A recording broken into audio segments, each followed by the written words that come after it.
Sekali lagi, shalom, selamat pagi semuanya.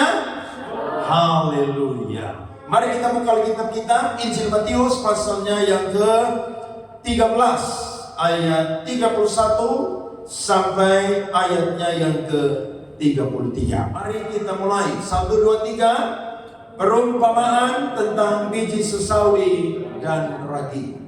Yesus membentangkan suatu perumpamaan lain lagi kepada mereka. Katanya, hal kerajaan surga itu seumpama biji sesawi yang diambil dan ditaburkan orang di ladangnya.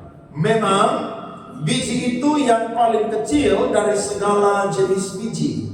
Tetapi apabila sudah tumbuh, sesawi itu lebih besar daripada sayuran yang lain, bahkan menjadi pohon, sehingga burung-burung di udara datang bersarang pada cabangnya. 33. Dan ia menceritakan perumpamaan ini juga kepada mereka. Hal kerajaan surga itu seumpama ragi yang diambil seorang perempuan dan diadukan ke dalam tepung terigu 3 sukat sampai kamir seluruhnya. Bisa beri tepuk tangan untuk firman Tuhan ini, saudara-saudara. Amin. Ketika Nabi Maleakhi selesai melayani, maka orang Israel itu ada di masa intertestamental atau masa 400 tahun. Allah itu tidak mengutus nabinya untuk berfirman. Dan orang Israel mereka pulang dari pembuangan yang ada di Media dan Persia. Mereka menyangka bahwa mereka itu tidak lagi ada di dalam satu pemerintahan atau di bawah kendali daripada orang-orang fasik. Tetapi ternyata 400 tahun itu dunia terus bergulir dan ada kerajaan-kerajaan yang muncul dan bergantian. Dan Israel itu dijajah oleh mereka. Kerajaan salah satunya adalah yang pertama di masa 400 tahun ini adalah kerajaan Yunani. Kerajaan Yunani dipimpin oleh seorang yang hebat sekali, namanya Alexander Agung, atau biasa disebut Alexander the Great. Dia itu, saudara, meluaskan kerajaan Yunani itu sangat luas sekali, sehingga budaya Yunani itu, saudara, ada hampir di seantero dunia ini. Dan ketika dia selesai memerintah, maka kerajaan yang menggantikan kerajaan Yunani adalah kerajaan Romawi. Dan kerajaan Romawi ini, saudara, dia sangat mengendalikan orang-orang Israel, bangsa-bangsa Israel, sehingga mereka ada di bawah hukum orang-orang Romawi, dan membuat mereka ini sangat-sangat menderita. Sehingga pengharapan mereka akan kedatangan Mesias untuk hadir dan mendirikan kerajaan secara hukum dan politik itu sangat kuat sekali. Karena mereka ditindas oleh bangsa-bangsa kafir dan mereka tidak punya hak lagi untuk bisa mengatur bangsa mereka. Bahkan dalam masa 400 tahun, imam yang adalah jabatan rohani, saudara, itu berubah menjadi jabatan politik. Imam-imam tidak lagi dipilih dan diangkat, saudara, oleh Tuhan, tetapi oleh pemerintahan yang ada pada waktu itu, yakni Romawi. Sehingga mereka itu, saudara, rindu hadir seorang yang bernama Mesias datang dan mendirikan kerajaan Israel, supaya mereka itu bebas dari belenggu kerajaan-kerajaan kafir. Tetapi pengharapan mereka ini, saudara-saudara, itu berbeda sekali. Sebab waktu Yohanes Pembaptis tampil, justru Yohanes Pembaptis itu berkhotbah, bertobatlah sebab kerajaan Allah itu sudah dekat.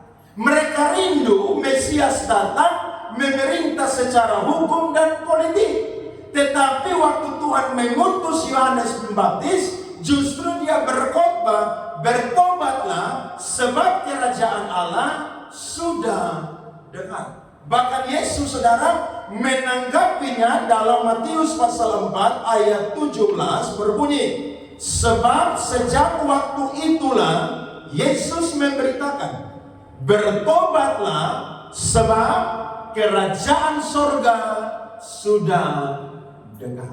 Jadi saudara bisa lihat, mereka rindukan ada satu raja namanya Mesias muncul dan menjadi raja atas mereka secara hukum dan politik.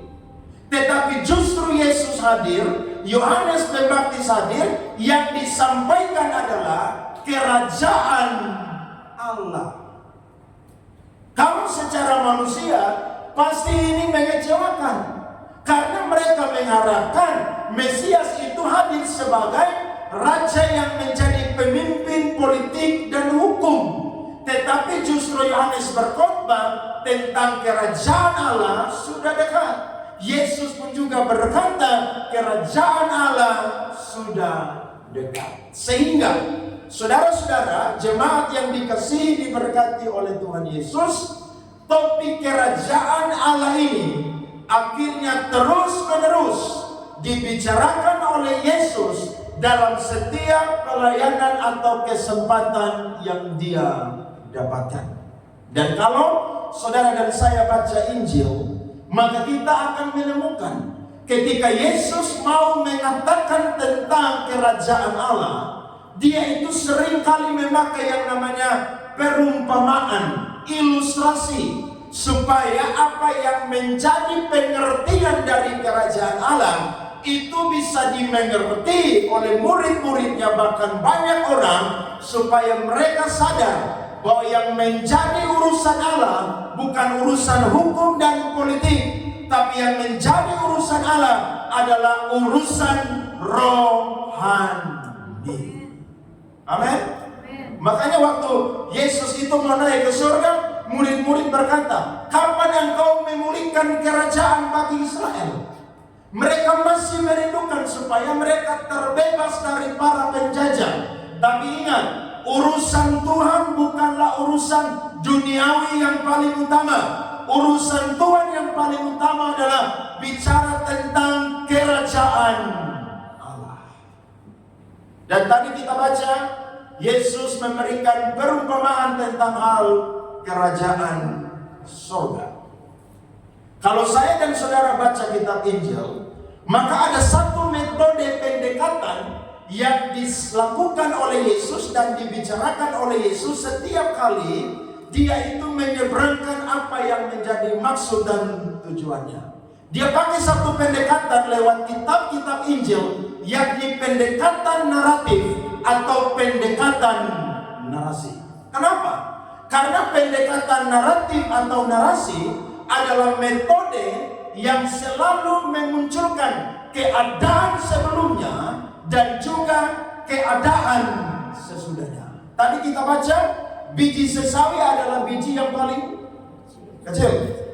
Tetapi ketika dia bertumbuh, maka dia bukan cuma menjadi sayuran, tapi dia menjadi apa saudara? Pohon.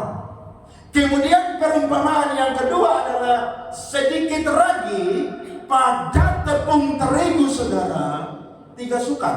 1 sukat ukurannya adalah 13 liter atau 13 kilogram. Tetapi dengan adanya sedikit ragi, maka ragi itu akan mengkamiri seluruh adonan, sehingga adonan yang sedikit itu menjadi banyak. Keadaan sebelumnya paling kecil, tetapi keadaan sesudahnya paling besar. Keadaan sebelumnya adalah sangat sedikit, tapi keadaan sesudahnya adalah sangat banyak. Dan saya percaya di dalam Yesus selalu ada pertumbuhan. Di dalam Yesus selalu ada kegerakan. Di dalam Yesus selalu ada perubahan. Bahkan di dalam Yesus segala yang mustahil menjadi tidak mustahil. Beri tepuk tangan kepada Tuhan. Ada amin? Dan Tuhan mau saya dan saudara memahami ini. Ketika bicara tentang proyek kerajaan surga, maka itu bicara tentang pekerjaan-pekerjaan Allah yang sekarang telah dinyatakan. bahkan juga akan dinyatakan. Dan saya coba menyoroti saudara-saudara, apa yang Yesus maksudkan lewat perumpamaan ini kurang lebih mencakup 3 hal. Yang pertama adalah bicara tentang kehidupan dan pelayanan Dia. Yesus hadir bukan datang dari keturunan raja yang lahir di istana, yang dapat penghargaan mulia dari orang Yahudi, bahkan pembesar-pembesar. Tapi Yesus lahir sebagai seorang yang punya teladan hamba yang luar biasa. Dia lahir di kandang domba, saudara, dibaringkan di dalam palungan, bahkan dia dipanggil atau dihina sebagai seorang anak tukang kayu. Dan ketika saudara dia tampil melayani, banyak orang tidak percaya bahwa dia adalah Mesias. Tetapi Yesus dengan caranya dia ingin menunjukkan bahwa dia adalah pribadi yang dijanjikan di dalam perjanjian lama. Dan lewat tampilnya dia akan ada banyak orang yang mengalami pemulihan, kebaikan, pertobatan, bahkan pelayanan dia dimulai dari Galilea meluas sampai ke daerah-daerah luar Galilea. Tuhan kalau bekerja, saudara-saudara, itu sesuatu yang dahsyat dan luar biasa. Biji sesawi sangat kecil, paling kecil. Tapi ingat, sesuatu yang kecil, ketika itu Allah bekerja di dalamnya, maka itu akan jadi sesuatu yang hebat dan luar biasa. Makanya saya dan saudara harus perhatikan apa yang sedang Tuhan kerjakan hari-hari ini. Saudara lihat, sekarang ada banyak persekusi tentang orang-orang Kristen di mana-mana. Minggu lalu saudara, orang-orang lagi beribadah di Padang, tiba-tiba mereka didatangi, gereja dihancurkan, kursi dihancurkan. Bahkan ada yang menyoroti ketua PGI, bahkan orang-orang yang menduduki jabatan-jabatan organisasi kekristenan, mereka tidak mengangkat suara untuk bisa berbicara. Saudara perhatikan, Injil akan terus ditekan, Injil akan terus dihambat. Tapi ingat, Injil akan terus berkembang dan bertambah luas. Kekristenan tidak akan berhenti status quo, tapi kekristenan pasti akan berkembang dengan luar biasa. Makanya saya dan saudara harus mengarahkan pikiran kita ini kepada perkara-perkara rohani. Jangan kepada perkara-perkara duniawi. Saudara kejar perkara duniawi, apa untungnya untuk kekekalan? Tidak ada. Tapi ketika kita kejar perkara-perkara rohani, itu sampai kekekalan. Ada amin? Saudara dan saya bekerja, melakukan hobi-hobi kita, itu hanya sementara untuk di dunia saja. Tapi untuk perkara kekekalan yang harus kita lakukan adalah perkara-perkara rohani yang Tuhan percayakan kepada saya dan saudara di dunia ini. Makanya waktu saya renungkan firman Tuhan ini, saya tambah yang namanya memahami bahwa ketika Allah bekerja, itu selalu dimulai dari sesuatu yang paling kecil. Kalau Allah bekerja, itu selalu dimulai dari sesuatu yang sangat sedikit. Ada banyak pendeta ketemu saya, mereka tanya, Pak Andre punya gereja ibadah apa saja? Ibadah minggu, ibadah WBI, ibadah komsel, ibadah pemuda, ibadah kaum pria, ibadah apa lagi saudara-saudara? Care dan lain sebagainya. Saya tanya, Pak punya gereja? Dia berkata, aduh Pak Andre, saya ajak untuk mereka ibadah, tapi yang mau cuma 2-3 orang. Loh, Alkitab berkata, Tuhan hadir ketika 2-3 orang berkumpul memanggil nama Tuhan. Jangan memulai sesuatu dari yang besar dulu. Mulai sesuatu dari yang kecil atau yang sedikit. Amin. Kalau kita tunggu banyak dan ramai saudara-saudara, maka itu tidak akan pernah terjadi kenyataan. Saya bilang, mulai aja dulu. Kalau ada anak muda 2-3 orang, mereka mau ingin mengembangkan pelayanan pemuda di gereja, ayo doakan mereka, ajar mereka kepemimpinan, latih mereka melayani, mulai ibadah. Karena ingat, Tuhan selalu memulai dari sesuatu yang paling kecil dan yang paling sedikit. Aduh susah, nanti mereka hadir minggu ini, minggu depan tidak hadir lagi. Cari yang komitmen di situ. Kalau yang komitmen, mereka mau percaya dari 1 orang, 2 orang, 3 orang, itu pasti akan menjadi banyak saudara-saudara, akan menjadi besar saudara-saudara, dan untuk kemuliaan nama Tuhan. Iya dong. Makanya kalau kita kumpul, kita doa, kita cash, kita 2-3 orang saudara, itu Tuhan hadir di situ. 1 orang aja Tuhan hadir kok, apalagi 2-3 orang saudara. Tuhan akan hadir di situ. Jadi saya dan saudara, mari lihat Yesus menyeberangkan perumpamaan ini supaya kita memahami bahwa jangan anggap remeh sesuatu yang sangat kecil atau yang sangat sedikit. Sebab ketika saya dan saudara ada di dalam proyeknya Tuhan, Tuhan akan bekerja dengan kuasa yang tidak terlihat. Orang tidak tahu Yesus itu siapa dulu, tapi sekarang hampir seantero dunia Yesus dikenal tahu oleh banyak orang. Karena dia adalah tokoh, bukan sekadar pemimpin agama, tapi dia adalah Tuhan Allah dan Juru Selamat. Hargai sesuatu yang sangat kecil atau sangat sedikit, karena Tuhan akan bekerja saudara-saudara dengan dahsyat dan luar biasa. Saudara ingat perjanjian Tuhan kepada Abraham? Tuhan berkata, keturunanmu akan seperti bintang di langit dan pasir di laut. Tetapi dalam Kejadian pasal 15, justru Abraham melihat bahwa itu mustahil sekali. Karena sudah 10 tahun dia bersama dengan Sarah keluar dari Haran, tapi justru Tuhan pun juga tidak memberikan apa yang Tuhan janjikan. Tuhan berkata, keturunanmu akan menjadi bangsa yang besar. Nah, kalau mau jadi bangsa, harus miliki tanah dan harus ada orang di situ.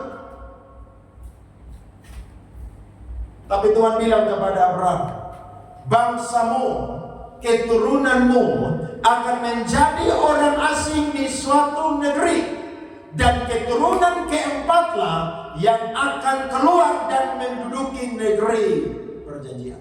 Abraham, Ishak, Yakub. Keturunan keempat siapa saudara? Yusuf. Dan ketika Yusuf memerintah saudara, mereka dibawa keluar saudara dari Mesir ketika Yusuf mati, maka perjanjian Tuhan itu digenapi bagi keturunan Abraham. Mereka keluar dari Mesir saudara, mereka datang cuma 70 orang. Tapi waktu mereka keluar, 600.000 laki-laki, belum termasuk perempuan dan juga anak-anak, bahkan orang-orang asing yang menggabungkan diri dengan mereka. Sehingga apa? Waktu orang-orang Moab, Amon lihat mereka, ada satu bangsa saudara yang sangat besar jumlahnya, seperti pasir yang tidak bisa terhitung. Karena keturunan Abraham menjadi bangsa yang besar, tidak terhitung jumlahnya. Dimulai dari berapa orang saudara? 1 orang. Dari Abraham jadi siapa lagi? Ishak. Dari Ishak jadi siapa lagi? Yakub. Dari Yakub jadi siapa lagi saudara? 12 anak Yakub. Dan dari 12 anak Yakub lahirlah keturunan Israel yang tidak terhitung jumlahnya. Kalau Tuhan janji saudara, pasti Tuhan akan menggenapinya. Yang penting saya dan saudara setia dulu. Hargai dulu. Hormati apa yang sedang Tuhan percayakan. Karena ketika Tuhan lihat saya dan saudara hargai, hormati, setia, maka di situ potensi Tuhan akan munculkan dan menjadi sesuatu yang besar dan menjadi berkat. Pekerjaan Tuhan akan terus diperluas. Iman saya dan saudara akan terus bertambah. Bahkan Injil saudara akan terus diperluas. Makanya saya dan saudara hari-hari ini coba setia dengan sesuatu yang kecil, sesuatu yang orang lihat remeh, saudara-saudara. Saya sering kali ngomong kan dulu kan, kalau saya khotbah. Waktu saya sekolah pendeta, dosen saya selalu bilang, kalau kamu mau jadi pengkhotbah, kamu harus mulai dari toilet. Kalau kamu lulus cuci toilet, kamu akan dipercaya oleh Tuhan khotbah di atas altar Tuhan. Dan kalau kamu terbiasa khotbah, tidak lihat jumlah jiwa yang hadir, tapi semangat kamu sama, menyala-nyala, maka Tuhan akan membawa kamu lebih luas lagi dipakai menjadi berkat lebih banyak orang, suku, kaum, bangsa, dan bahasa. Makanya melayani saudara perlu komitmen dengan luar biasa. Hargai apa yang Tuhan percayakan. Anggap sesuatu yang Tuhan berikan adalah sesuatu yang berharga, yang tidak orang lain dapatkan dari Tuhan. Saya dapatkan dari Tuhan, maka saya harus mengerjakan ini untuk menyenangkan Tuhan saja. Yesus berkata, biji sesawi paling kecil, tapi ketika dia bertumbuh saudara-saudara, maka dia bukan cuma menjadi sayuran, tapi dia menjadi apa saudara? Pohon. Sehingga burung-burung di udara datang bersarang pada cabang-cabangnya. Kebangunan rohani terjadi di Azusa Street, Amerika. Saudara ingat ini, saya sudah pernah singgung. Dimulai dari berapa orang saudara? Dari 2-3 orang. Dari seorang yang bernama William Seymour. Mereka pakai satu tempat saudara, garasi mobil di situ. Mereka doa di situ siang dan malam, minta kegerakan kebangunan rohani terjadi. Dan tahu saudara, lewat doa mereka ada banyak orang Tuhan kirim yang mau jadi murid. Mereka bersyafaat, mereka berdoa, dan lewat mereka berdoa, lewat sehati kebangunan rohani terjadi. Maka muncullah satu kegerakan namanya kegerakan Pentakosta. Dari kegerakan Pentakosta muncul lagi kegerakan yang namanya karismatik. Jadi kalau di rumah saudara ada banyak orang, tapi kalau ada yang tidak mau doa, saudara doa sendiri aja di rumah. Masuk kamar saudara, kunci pintu kamar, saudara bergumul, Tuhan, orang-orang yang ada di rumah ini, mereka semua malas berdoa, tidak mau ibadah. Saudara doakan, dari satu orang akan tambah jadi satu orang lagi, 2 orang. Dari 2 orang akan tambah lagi 2 orang, jadi berapa orang? 4 orang. Sehingga satu rumah saudara itu dimenangkan untuk kemuliaan nama Tuhan. Jadi jangan lihat jumlah. Kalau saudara lihat jumlah, saudara kecewa. Ada banyak pendeta hari ini saudara pensiun jadi gembala jemaat. Kenapa? Capek melayani. Lihat gereja tidak bertumbuh pesat seperti gereja-gereja lain. Ingat, waktu saya dan saudara baca firman Tuhan ini, siapa yang memberi pertumbuhan saudara? Tuhan. Benih ditabur, tidak ada jasa dari para orang yang menabur untuk mengerjakan tanah itu. Yesus mau menekankan di sini bahwa betul manusia adalah alatnya Tuhan, tetapi yang memberi pertumbuhan adalah Yesus sendiri. Tidak heran Paulus pernah singgung apa kan? Paulus yang tanam, Apolos yang siram, tapi yang memberi pertumbuhan siapa saudara? Tuhan. Pendeta mau canggih model apapun, dia tidak punya andil untuk memberikan pertumbuhan di dalam gereja. Yang menjadi sumber pertama adalah Yesus Kristus. Makanya khotbah di gereja yang menjadi penekanan adalah Yesus Kristus. Perkumpulan-perkumpulan rohani kita yang harus ditekan adalah siapa saudara? Yesus Kristus. bukan nama kita, bukan kepentingan kita, tapi kepentingan kerajaan Allah. Itu yang harus ditekankan. Sekarang ada satu istilah yang keren saudara, yang lagi viral sekarang. Namanya adalah Kristen diabetes. Saudara udah baca atau belum? Atau udah nonton videonya belum? Kristen diabetes ini merasuki dari para pendeta sampai seluruh jemaat. Saudara kalau dengar kata diabetes pasti saudara tahu kenapa atau indikator apa yang membuat orang diabetes. Banyak makan yang manis. Yang manis itu enak-enak. Coba saudara makan coklat tiap hari, es krim tiap hari, sirup marjan tiap hari. Enak kan? Apalagi lagi makan ayam lalapan, sei babi, saudara coba. Tolaknya tuh pakai yang itu tuh. Itu enak tuh. Apalagi minum malam-malam jam 12, jam 1, wah itu paling enak saudara.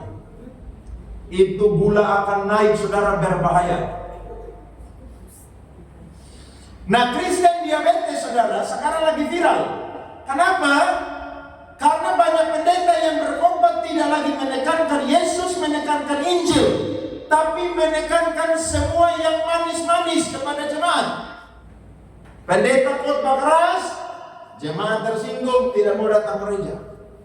Padahal kadang-kadang yang keras itu bukan kata-kata, cuma suara sah. Saudara bandingkan pendeta di NTT dengan pendeta di Jawa, itu khotbahnya beda. Pendeta di Jawa saudara khotbahnya slow aja. Kalau di NTT nada tinggi semua. Saya 2 tahun lalu pergi khotbah di Jakarta, Tangerang. Khotbah saya bukan model begini, slow aja. Karena kalau saya khotbah suara keras, mereka bilang pendeta marah-marah. Mereka protes nanti. Jadi khotbah slow aja saudara. Tapi kalau di Kupang saudara agak susah. Kenapa? Panas cuaca, darah tinggi semua. Jadi harus apa? Agak keras sedikit. Tapi kadang-kadang yang keras itu baik saudara. Saudara makan sayur pahit itu baik atau tidak? Baik. Saudara makan sayur pepaya itu pahit, tapi itu obat. Coba saudara sakit panas malaria, makan yang pahit dia coba, cepat sembuh langsung.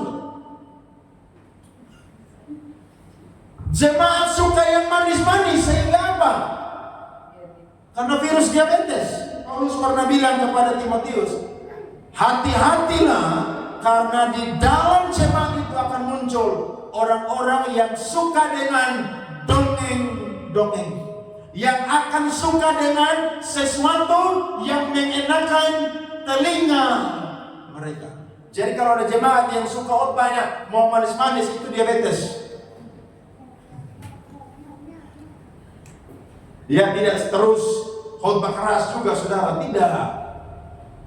Kadang-kadang yang manis itu apa sih? Khotbah tentang apa? Berkat, mujizat, kesembuhan, yang lucu-lucu, itu manis-manis semua tuh. Itu jemaat pulang tuh bahagia semua. Tapi kalau khotbah ngomong dosa saudara, tamplak dosa, jemaat bilang minggu depan saya izin gereja deh. Minggu depan lagi izin lagi deh, supaya pendeta sadar saya tidak ke gereja karena gara-gara khotbah pendeta itu. Jadi rubah khotbah. Ingat, hamba Tuhan itu bukan hamba manusia, tapi hambanya Kristus. Dia berkhotbah sesuai dengan pesan Tuhan, apa yang Tuhan sampaikan. Apapun yang Tuhan sampaikan, kalau itu kebenaran, saya dan saudara harus terima. Karena itu adalah obat yang menyembuhkan tubuh, jiwa, dan roh saya dan saudara. Ada amin? Jadi jangan jadi Kristen yang diabetes, pendeta yang diabetes. Berbahaya, saudara-saudara. Dan yang kedua, yang Yesus tekankan di sini adalah tentang pelayanan para murid yang dia pilih. Yesus pilih cuma 12 orang, satu berkhianat, sisa berapa orang? 11 orang. Dan ketika Yesus sudah terangkat, mereka pilih ganti Yudas, namanya adalah Matias. Dan tahukah saudara, mereka dari 12 orang, tapi Tuhan bekerja saudara luar biasa. Mereka berdoa mula-mula cuma beberapa orang, Tuhan tambahkan bilangan mereka berdoa menjadi 120 orang. Dari 120 orang, Pentakosta Tuhan lawan mereka. Petrus berkhotbah, jadi berapa orang saudara? 3.000 orang. ketika mereka jadi jemaat mula-mula, hidup dalam kasih, hidup dalam persekutuan, hidup dalam pengajaran saudara-saudara, maka Tuhan tambahkan menjadi 5.000 orang. Bahkan Tuhan tangkap seorang yang jahat namanya Paulus. Lewat pelayanan Paulus, Injil meluas keluar dari Yudea, Samaria, bahkan sampai ke bangsa-bangsa. Dan tahukah saudara, hari ini jumlah orang Kristen 2,3 miliar di seluruh dunia. Beri tepuk tangan dong. Mulai dari berapa orang saudara? 12 orang. Satu berkhianat. Tapi ingat, Tuhan tidak pernah kurang stok orang untuk Tuhan pakai mengerjakan proyeknya. Jadi kalau ada yang bilang, saya tidak mau melayani, kalau saya tidak melayani, gereja itu akan berhenti. Saya pernah ceritakan, ada teman saya tuh, dia dulu orang GBI, dia ribut sama gembala, dia keluar, dia tepuk dada di gereja. Saya keluar dari gereja ini tidak akan jalan lagi. Waktu saya dengar itu, saya bilang ini, lihat aja sebentar dia akan dipukul oleh Tuhan. Betul saudara? Dia keluar dari gereja, dia pindah ke gereja tersebut yang baru, dia buat masalah di situ. Akhirnya terjadi satu kasus, yakni apa saudara? Dia pacaran, dia pukul dia punya pacar saudara. Lapor di polisi, masuk penjara. Padahal dia bilang apa? Kalau saya keluar dari gereja ini tidak akan jalan lagi. Loh, yang bangun gereja pendeta. Yang bangun gereja itu Yesus Kristus.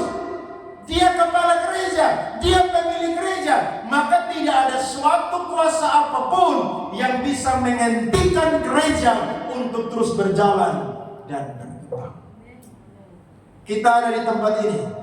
Saudara lihat bahwa Tuhan utus saudara ada di tempat ini untuk bisa dipakai melayani di tempat ini, mengembangkan pekerjaan Tuhan di tempat ini.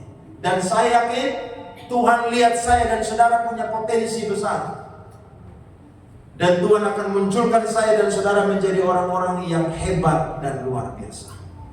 Mulai dari sesuatu yang sedikit, mulai dari sesuatu yang kecil, itu akan menjadi banyak, bahkan menjadi besar. Jadi Tuhan hadir itu dia tidak pilih pengikut yang cuma sekedar senang dengan ajaran dia. Yesus hadir, saudara pilih siapa saudara? Murid. Makanya kita ini jadi orang Kristen harus jadi murid. Karena murid itu pasti dapat rahasia kerajaan Allah. Murid itu pasti jadi sahabatnya Allah. Murid itu pasti akan diberitahukan rahasia kerajaan Allah. Ada 5 perumpamaan dalam Matius pasal 13. 2 untuk umum, 3 untuk para murid. Kenapa Yesus tekankan lebih kepada para murid? Supaya mereka tahu bahwa kerajaan Allah itu ketika dia hadir, itu tidak terlihat, tapi pasti akan muncul dan akan dahsyat dan luar biasa. Yang ketiga, iman saya dan saudara. Iman timbul dari pendengaran. Pendengaran akan firman Tuhan. Dari iman yang kecil dalam kehidupan saya dan saudara akan menjadi iman yang besar. Yesus berkata, kalau engkau punya iman sebesar biji sesawi saja, engkau berkata kepada gunung itu, maka gunung itu akan pindah.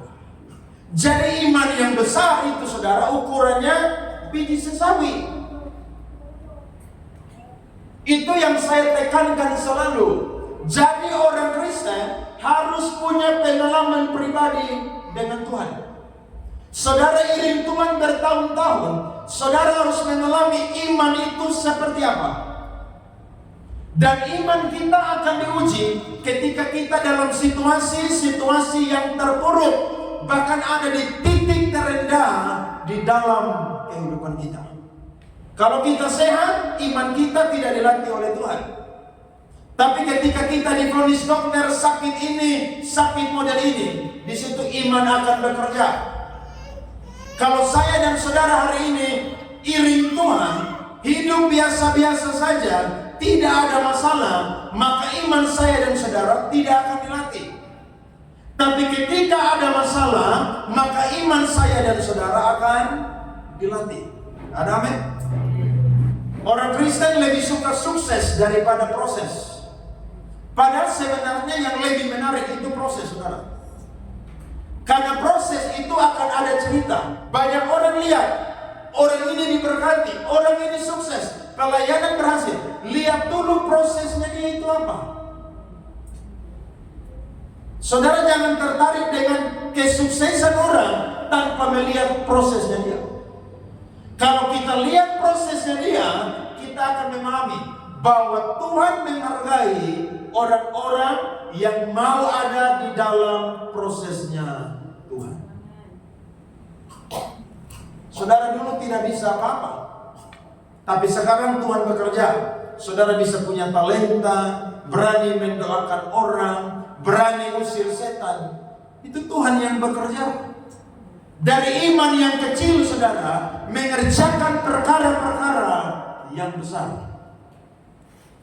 Jadi kalau ada tantangan, ada proses dalam kehidupan kita, jangan saya dan saudara cepat-cepat thinking hardik.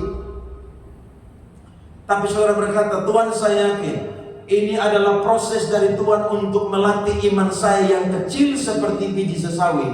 Itu akan nampak dengan karya yang luar biasa.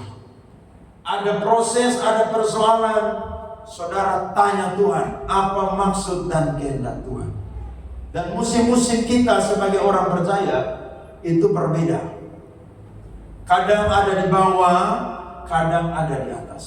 Tapi justru disitulah apa yang menjadi proyek Tuhan kerajaan Allah dalam kehidupan kita itu akan dinyatakan. Tuhan mau saya dan saudara jadi murid-murid Kristus yang punya iman yang mungkin kecil menurut pandangan manusia, tapi dia punya dampaknya dahsyat dan luar biasa. Dari kisah ini ada dua pesan teologis yang saya mau bagi untuk saya dan saudara. Yang pertama, ketika Tuhan bekerja memberi pertumbuhan, maka itu bertahap dan pasti. Apa saudara? Bertahap dan pasti. Ada banyak orang suka langsung ada di posisi puncak. Ada banyak orang suka langsung dimuliakan. Ada banyak orang suka, saudara, dia langsung ada di posisi yang kira-kira orang lain tidak perlu untuk ada di posisi itu tanpa melewati proses. Tapi ingat, Tuhan ketika bekerja itu tidak terlihat, tetapi bertahap dan juga pasti. Biji sesawi ketika dia bertumbuh itu dari sesuatu yang paling kecil, tapi dia bertumbuh bertahap, dan akhirnya bukan cuma menjadi sayuran, tapi menjadi pohon yang besar. Tidak kelihatan, tapi bertahap. Saudara mau sampai di lantai 2, saudara harus lewat anak tangga. Anak tangga pertama, anak tangga 2, anak tangga 3. Nah banyak orang kalau ada tangga dan lift, lebih suka lewat mana saudara? Lift. Kalau yang sudah orang tua tidak apa-apa karena capek. Tapi yang anak muda, saudara kadang-kadang harus lewat tangga. Lewat tangga lah, maka saya dan saudara coba hitung. Di situ pasti akan ada yang namanya lelah di situ. Pasti saudara akan ngos-ngosan di situ.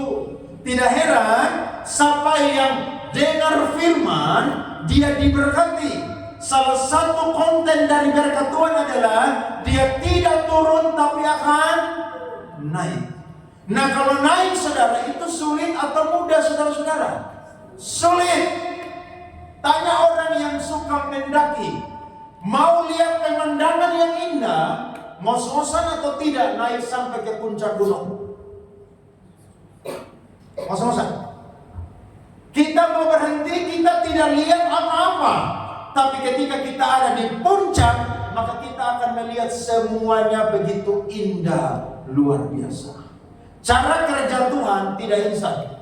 Cara kerja Tuhan selalu bertahap, tapi pasti. Amin. Saudara kerja di kantor, tidak langsung jadi pejabat besar, tidak ada. Saudara mau S1, S2, saudara harus lewat golongan dulu. Saudara naik eselon dulu, baru saudara dapat jabatan.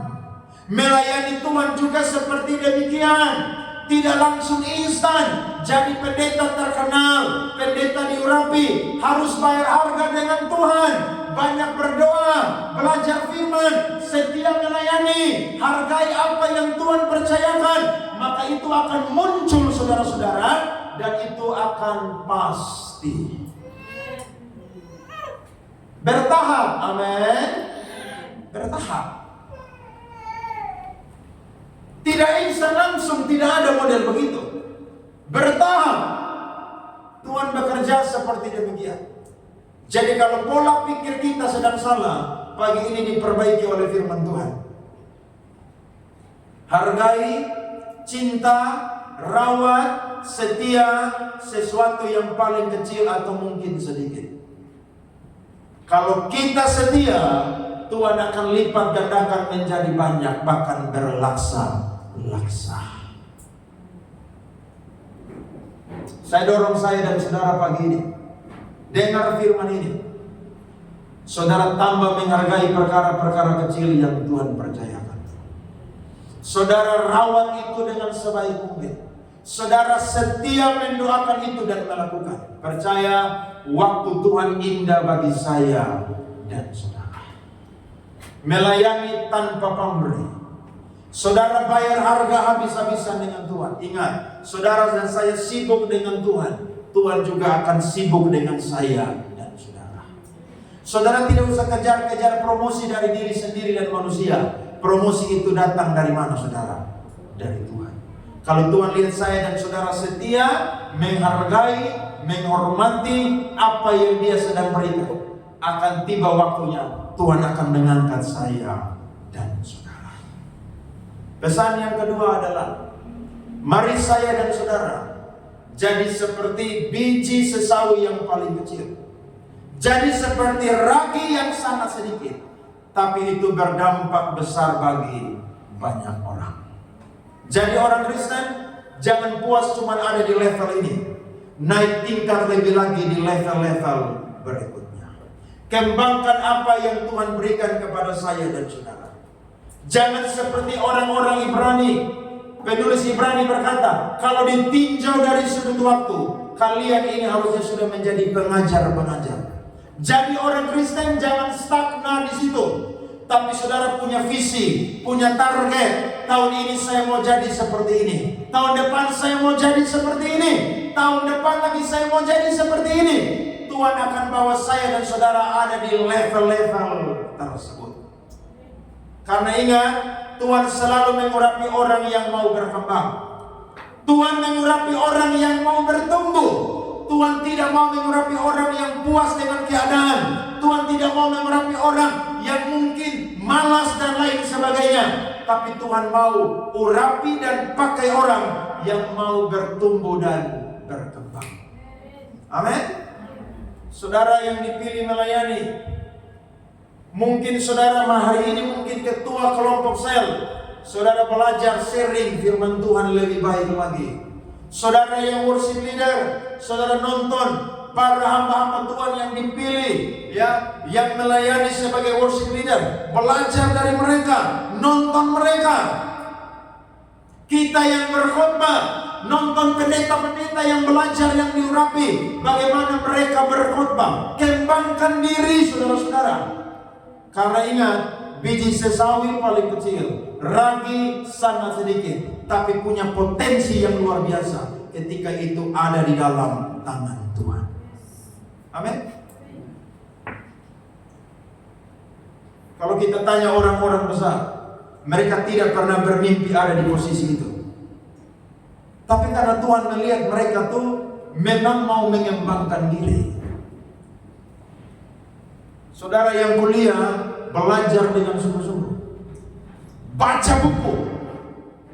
Saudara yang kerja, kembangkan diri. Saudara yang melayani, beri yang terbaik kepada Tuhan. Melayani bukan manusia yang melihat, Bukan pemimpin yang melihat, tapi Tuhan yang di sorga yang punya proyek ini. Dia yang melihat saya dan saudara. Akan tiba waktunya, saya dan saudara akan menjadi pohon yang besar seperti biji sesawi. Saya dan saudara akan berdampak luas seperti ragi yang dimulai dengan sedikit. Ketika itu disebar, akan punya dampak yang luar biasa. Saudara mau? Seperti biji sesawi yang paling kecil, seperti ragi yang paling sedikit. Kalau saya dan saudara mau, akan tiba waktunya Tuhan akan memunculkan saya dan saudara itu dahsyat dan luar biasa. Hargai sesuatu yang kecil, hargai sesuatu yang sedikit. Ketika itu dikasih ke tangan Tuhan, Tuhan akan bekerja menjadi sesuatu yang besar, menjadi sesuatu yang banyak, menjadi berkat untuk kemuliaan nama Tuhan. Beri tepuk tangan, mari bangkit. Amin.